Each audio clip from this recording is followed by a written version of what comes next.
میرے نبی کریم آقائے دو جہاں حضرت محمد صلی اللہ علیہ وآلہ وسلم کو جب اللہ تبارک تعالیٰ نے معراج کروائی، عرش اعظم پر بلایا،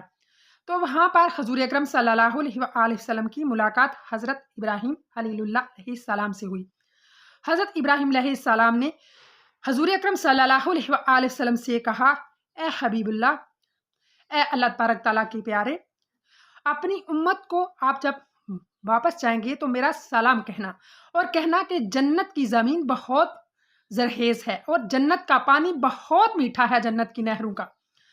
اور جنت کا میدان صاف پڑا ہے، لہٰذا اس میں زیادہ سے زیادہ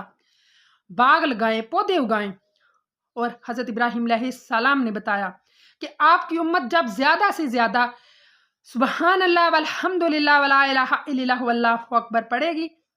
تو اللہ تبارک تعالیٰ زیادہ سے زیادہ جنت میں